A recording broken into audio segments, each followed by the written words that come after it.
Illinois played Maryland today, Fear the Turtle, in college hoops. Pick it up in the first half. Tracy Abrams. Great state flag, Maryland. Right? Yeah, I like it.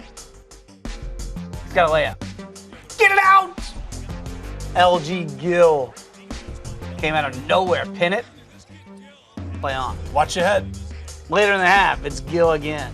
This time, finish it. Terps would roll 84-59. Maryland's unranked. They're favored by 4. They barely covered. Yeah, they crushed out. They've won a lot of close games this year. Their only loss to Pittsburgh. We all remember the dramatic comeback they had against Georgetown, but they've eked out wins against other teams this year. This was maybe a statement game. Opening night of conference play. Illinois has played a little bit better as of late, and they actually took the hammer to them.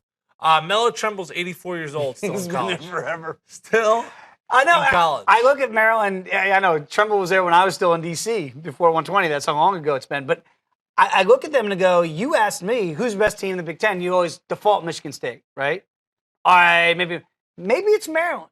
Is it fair to say with Melo Tremble now being a 12th-year senior that they could be the best team in the Big Ten? I think there's something to be said. When you win a lot of close games like that, that speaks to leadership. That shows that you got veteran guys that know how to eke out close games. Because they've had a lot of them this year, and they have figured out how to win those games. And what happens early on in the season is that builds character that carries over because you're confident that, hey, you're going to be able to figure out a way to win. We've done it all season long. So I think Maryland's more of a sleeper team. I think when you look at the Big Ten Conference, you got Indiana, you got Wisconsin, you got Purdue. I think all those teams could be beatable on any given night.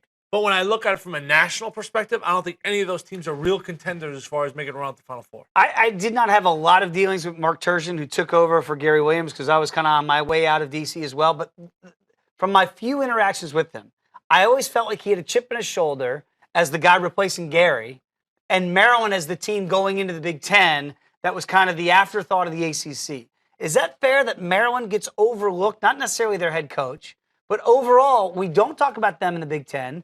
We just think, oh, yeah, Maryland, they're a nice, cute Yeah, but school. I think they're trying to find their rivalries right now. You know, when they were at their heat, when they were at the King of the Hill there, they had great rivalries with Duke.